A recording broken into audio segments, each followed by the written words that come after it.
नमस्कार साथियों आज हमारे साथ बात करने के लिए सामाजिक कार्यकर्ता रविकांत भारती हैं और आज हम बात करने वाले हैं जिस तरीके से एक मशहूर सामाजिक कार्यकर्ता और समाजवादी पार्टी के नेता बनारस वाले मिश्रा जी को गिरफ्तार किया गया है उत्तर प्रदेश की पुलिस के द्वारा। और उनके ऊपर अभी हाल में ही हमला हुआ था, चाकू के साथ हमला हुआ था और हमलावर तो खुलेआम घूम रहे हैं, लेकिन हरीश मिश्रा को जेल भेज दिया गया है। इसको लेकर के रविकांत भारती जी क्या सोचते हैं, आइए इनसे जानते हैं। देखिए, मुझे तो अब डाउट होने लगा है कि योगी आदित्यनाथ एक साधु संत आदमी है कि नहीं, क्योंकि साधु संत आदमी जो घर परिवार छोड़ चुका है वो तो न्याय के साथ खड़ा होना चाहिए, लेकिन वो हमेशा अन्याय के साथ खड़े रहते हैं। याद रखिए, आज बनारस वाले मिश्रा जी के साथ हो रहा है वही कल मुसलमानों के साथ हो रहा था। मुसलमानों को मारा पीटा जाता था, अंत में उनके घर पे बुलडोजर उन्हीं को पकड़ के जेल में। तो आज बनारस वाले मिश्रा जी के ऊपर हमला हुआ, इनको चोट लगी और फिर धारा 307 के तहत मुकदमा इन्हीं के ऊपर कायम कर दिया गया। एक कहीं ना कहीं योगी आदित्यनाथ की जो दिखा रहा है कि उनका चरित्र एक साधु सन्यासी का नहीं है, बल्कि एक अन्यायी, एक नाइंसाफी करने वाले का चरित्र है। लेकिन हरीश मिश्रा के ऊपर तो यह आरोप लगता था कि वो विवादित बयान देते थे और उनके ऊपर जो हमला हुआ है, उन्होंने करनी सेना को लेकर के आपत्तिजनक बातें कही थी, कुकर्मी सेना तक बता दिया था उन्होंने अपने वीडियो में, इसलिए करनी सेना के लोग नाराज हुए और उन पर हमला किए। देखिए, बनारस वाले मिश्रा जी ऐसे हैं ना कि वो थोड़ा सा भी मिश्रा है, लेकिन ब्राह्मण का बात वो नहीं करते हैं। वो दलितों के लिए जीते हैं, दलितों के लिए मरते हैं। जो लालजी राम सुमन जो आगरा का सांसद है, दलित सांसद है, और वह वो बयान दिया, उसके बाद करनी सेना वाले जब उसके घर पे अटैक किए तो उनके घर पे जैसे हमला हुआ, बनारस वाले मिश्रा जी दलित के लिए खड़े रहते हैं, उनको तुरंत जो है बुरा लगा और उन्होंने करनी सेना को चैलेंज किया। करनी सेना को उन्होंने चैलेंज किया और ये लोग कमबख्त जो है कायरों की तरह आए, उनके ऊपर हमला किए। बाद में जो देखेंगे वीडियो में, वो लोग कूटे भी गए हैं।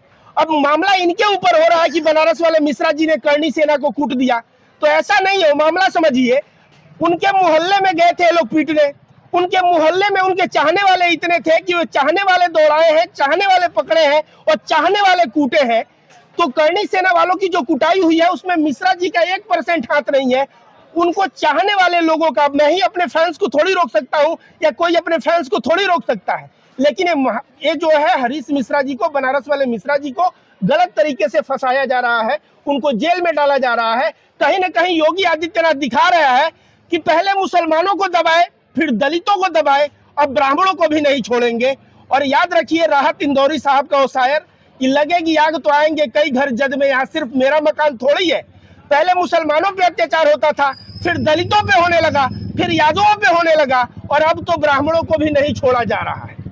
बनारस वाले मिश्रा जी जेल जाने से पहले जो अपना आखिरी इंटरव्यू दिए हैं उसमें वो कह रहे हैं कि उनका जो है हत्या की जा सकती है, जेल के अंदर में गाड़ी पलटी जा सकती है, इनकाउंटर किया जा सकता है। क्या ऐसा सच में होगा?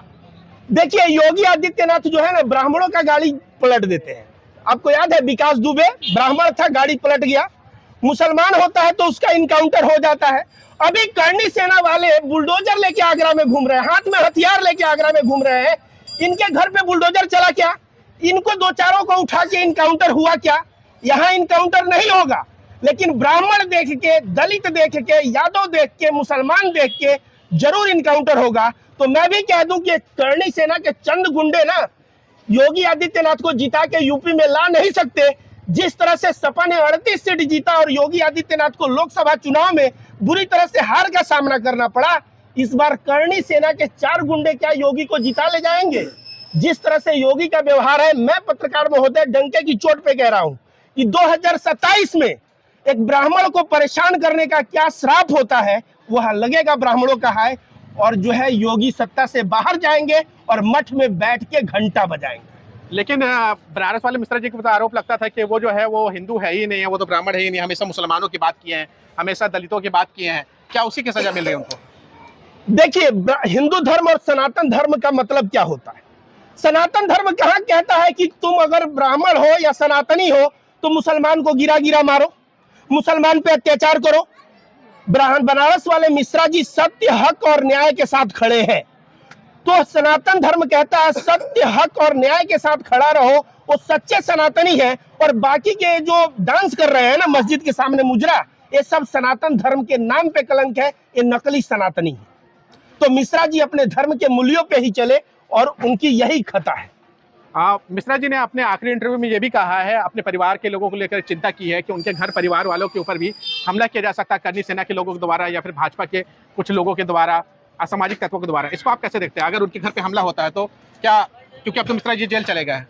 देखिए, मैं उनका 2 वीडियो सुना हूं। एक में उन्होंने बोला है कि परिवार पे गुंडे आके हमला कर सकते हैं। दूसरा वीडियो शायद आपने नहीं सुना है। उन्होंने कहा है अपने पत्नी और अपने बच्चे को, अपने पत्नी को कहा है कि तुम दुर्गा बन जाना, अगर पुलिस प्रोटेक्शन न दे और घर पे हमला गुंडे करे तो उनका कलेजा चीर देना और दिखा देना कि तुम एक जो है बनारस वाले मिश्रा जी की पत्नी हो, दुर्गा का रूप धारण करना। और उन्होंने अपने बेटियों के लिए भी बोला है कि अगर तुमको स्कूल आते जाते या कहीं कोई हमले हो तो तुम अपनी जान की बाजी लगा के डरना मत, सामने वाले का जान ले लेना, सामने वाले को मार डालना। तो ये बनारस वाले मिश्रा जी हैं, डंके की चोट पे बात करते हैं। और इन्होंने अपने परिवार वाले को जब ये संदेश दिया है तो आपको क्या लगता है कि उनके परिवार वाले डरपोक हैं? इनके परिवार वाले जो है अगर करणी सेना वाले वहां जाएंगे ना, मैं बता रहा हूं कि वो क्या हाल होगा वो वही लोग जानते हैं। तो साथियों, ये हमारे साथ थे सामाजिक कार्यकर्ता रविकांत भारती, जिन्होंने बनारस वाले मिश्रा की गिरफ्तारी जो हुई है उस पर अपनी नाराजगी जताई है और अपने बात रखी है। आप कैसे देखते हैं पूरे वक्तव्य को? कमेंट करके जरूर बताइएगा और इस वीडियो को ज़्यादा से ज़्यादा शेयर करें।